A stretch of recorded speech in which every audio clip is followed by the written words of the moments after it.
Dans cette vidéo, nous allons examiner les principes de quelques techniques permettant l'étude des interactions entre protéines, telles que l'immunoprécipitation, le pull-down et les puces à protéines.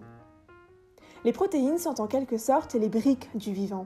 Elles sont nombreuses et variées dans notre organisme, et cela pour assurer un grand nombre de fonctions. L'étude des interactions entre protéines est donc nécessaire à la compréhension de ces fonctions, comme la réplication, la transcription ou la traduction, mais également la sécrétion, le contrôle du cycle cellulaire, la transduction du signal et bien d'autres fonctions encore. Ce sont généralement des complexes protéiques qui assurent ces fonctions. Ainsi, la reconnaissance d'une protéine partenaire peut aider à l'identification des fonctions de la protéine X ciblée. Il existe plusieurs techniques permettant l'étude des interactions entre protéines, notamment d'une part, les techniques qui reprennent le principe général de la chromatographie d'affinité, telles que le pull-down et l'immunoprécipitation. Et d'autre part, nous avons les puces à protéines. Les techniques qui suivront ont pour point commun de reposer sur les propriétés biologiques fonctionnelles des protéines, c'est-à-dire à former un complexe réversible très spécifique avec d'autres molécules de nature protéique. Ce complexe réversible servira alors à récupérer très spécifiquement la protéine cible que l'on recherche. En effet, les chromatographies d'affinité se caractérisent par le type de leur phase stationnaire, qui est un support macromoléculaire, chimique, inerte et poreux, et où l'on y greffe un effecteur qui présente une affinité sélective pour certains constituants de l'échantillon à analyser. Trois types d'affinités sont alors utilisés, une affinité enzyme-substrat ou alors ligand-récepteur ou encore antigène-anticorps. Ainsi, quand une solution protéique non purifiée traverse la colonne, la protéine désirée se lie à l'effecteur, tandis que les autres composants sont élués. La récupération de la protéine désirée, encore fixée à ses partenaires, est ensuite obtenue par des modifications de la phase mobile. Ces modifications peuvent concerner le tampon pH, le tampon de force ionique ou bien l'ajout d'un compétiteur. Pour résumer, notre résine est composée d'un effecteur capable de reconnaître et de fixer notre molécule protéine recherchée. Ainsi, elle et ses partenaires encore inconnus seront récupérés car elle seule sera retenue par la résine. Une dernière étape d'élution permettra de décrocher notre protéine du support résineux pour pouvoir la récupérer elle et ses partenaires et les étudier par d'autres techniques. Nous allons maintenant aborder les étapes de la technique du pull-down, qui peut s'effectuer à partir de deux types d'étiquettes, si la protéine n'a pas de ligand connu. Une étiquette GST ou bien une étiquette hexahistidine, le principe général restant le même pour ces deux options. En règle générale, la protéine d'APA est fusionnée avec la GST par clonage moléculaire. Une fusion protéine-GST est générée en clonant l'ADN-C de la protéine d'intérêt dans un vecteur pour générer une fusion avec le gène GST. Ce plasmide d'expression est ensuite délivré dans les cellules. Par la suite, des lysats cellulaires sont préparés après l'expression du plasmide transfacté dans un tampon de lyse. La protéine marquée à la GST, ainsi que les protéines partenaires ayant naturellement une affinité pour elle, sont ensuite isolées par centrifugation à l'aide de billes de cépharose conjuguées au glutathion. En effet, le glutathion est la molécule substrat de la GST, ou glutathion S-transférase. La GST fusionnée à la protéine et le glutathion conjugué à une bille de cépharose vont alors pouvoir se fixer et être entraînés au fond lors de la centrifugation. Le cépharose est ensuite lavé pour minimiser les interactions non spécifiques et ainsi analyser les protéines associées à la protéine de fusion marquée à la GST. La protéine marquée à la GST et ses protéines associées sont éluées et séparées par SDS-PAGE et révélées soit par coloration directe, soit par des anticorps spécifiques dans une analyse par Western blot. La co-immunoprécipitation consiste à purifier une protéine et ses partenaires à partir d'un mélange complexe. Pour ce faire, on commence par ajouter un anticorps, de préférence un anticorps polyclonal. Après centrifugation et récupération du culot, on fait des lavages pour éliminer les interactions non spécifiques, puis on réalise une visualisation par SDS-PAGE Western blot. Les conditions dans lesquelles on réalise l'immunoprécipitation sont dites douces, avec peu ou pas de détergent pour maintenir les interactions protéines cibles, protéines partenaires qui seront donc copurifiées. Pour l'identification, on découpe la bande du gel correspondant à la protéine cible et la masse des peptides sera déterminée par spectrométrie afin de comparer le résultat obtenu avec des banques de données. Le principal inconvénient est qu'il faut avoir un anticorps spécifique de la protéine recherchée. Donc pour pallier ce problème, on peut ajouter une étiquette. Cet ajout se fera via la construction d'une protéine de fusion recombinante. Dans un vecteur, on ajoute la séquence ADN de notre protéine d'intérêt, fusionnée à l'ADN codant une étiquette dont on est sûr qu'elle sera reconnue par un anticorps. On peut également ajouter une étiquette complexe. Il s'agit de la technique du tap-tag. Notre protéine sera fusionnée avec un marqueur constitué de 3 éléments qui permettront de réaliser une double purification, comme indiqué sur le schéma. Le complexe est obtenu par élution en conditions non dénaturantes.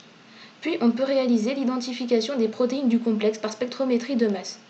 Au bout de 2 purifications, sur colonne d'IgG et sur colonne de calmoduline, on considère que les protéines copurifiées interagissent de manière assez spécifique avec la protéine d'intérêt pour qu'elles forment réellement un complexe. Par rapport à la coimmunoprécipitation, il y a 2 purifications successives, c'est donc plus spécifique.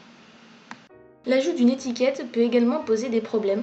En effet, les acides aminés de l'étiquette peuvent interagir avec des acides aminés de la protéine et créer par exemple des liaisons hydrogènes des ponts disulfure supplémentaires, ce qui peut modifier la conformation et même la localisation de la protéine. Une alternative serait la chromatographie d'affinité, ou pull-down, technique où la phase stationnaire n'est pas insérée dans une colonne mais est récupérée par centrifugation. Une puce à protéines est une méthode qui nous permet d'étudier un grand nombre de protéines ainsi que leur identification, leur profil, pour plus tard diagnostiquer des cancers, des pathologies notamment auto-immunes, des allergies, etc. Cette technique nous permet d'étudier les interactions protéines-protéines, protéines-peptides, anticorps-antigènes ou encore ligands-récepteurs. Il nous permet également d'analyser des profils comme la réponse immunitaire de certains patients, etc. En ce qui concerne les étapes de préparation, on commence par le dépôt. Le dépôt va se faire à l'aide d'un robot qui va nous permettre de préparer des micropuces comprenant 1600 spots. Mais avant de déposer ces protéines sur la lame, on va recouvrir la lame de verre d'une couche de polymères tels que le polyacrylamide, l'agarose ou la gélatine qui vont nous permettre de bien fixer ces protéines sur les plaques. On rajoute ensuite un film de gélose qui renferme 70% à 95% d'eau qui permet d'assurer le maintien de la structure tridimensionnelle des protéines et bien les immobiliser. La deuxième étape, c'est l'interaction. On va prendre l'exemple du cancer. Le diagnostic du cancer va être effectué à l'aide des marqueurs spécifiques. En effet, ce sont des anticorps que l'organisme va synthétiser pour contrer les agents pathogènes du cancer. Dès que le cancer se développera dans l'organisme, la concentration d'anticorps spécifiques augmentera. En détectant cette concentration, les chercheurs sont capables de déterminer à quel type de cancer on a affaire. Tout d'abord, les anticorps sont prélevés à partir du sérum du patient. Ensuite, ces anticorps, qui sont des protéines bien sûr, seront déposés sur la puce à protéines. Puis, on met ces protéines en présence d'antigènes spécifiques. Ces antigènes sont caractéristiques de tel ou tel cancer. Si l'antigène présente une affinité pour l'anticorps, on aura une interaction. Si l'antigène ne présente pas d'affinité pour l'anticorps, on n'aura pas d'interaction. Puis on passe à la dernière étape qui est la détection.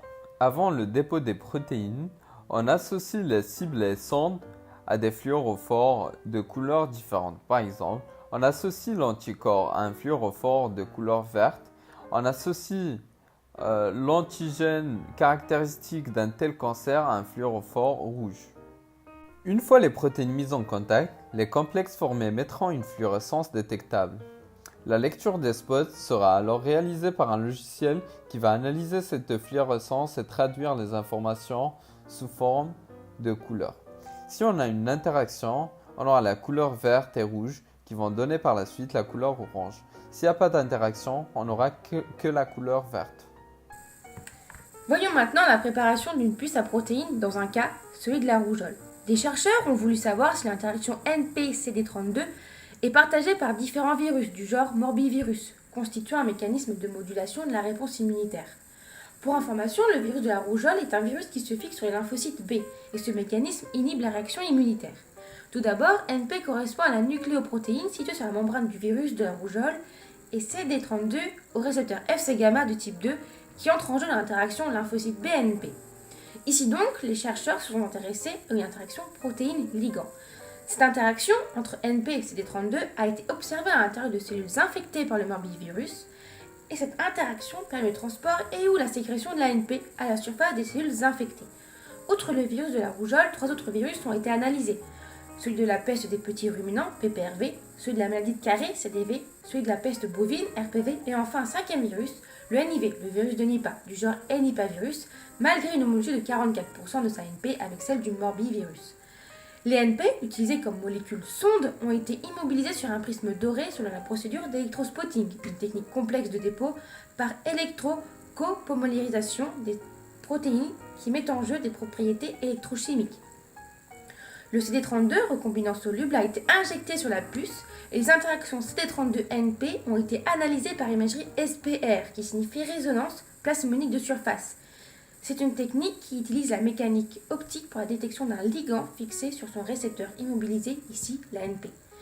Ces expériences ont montré qu'il y a une reconnaissance spécifique du CD32 par les NP des virus du genre morbillivirus, mais pas du genre Nipavirus. Les résultats montrent que la NP-MV présente la meilleure interaction avec le CD32, tandis que NP-RPV présente l'interaction la plus faible.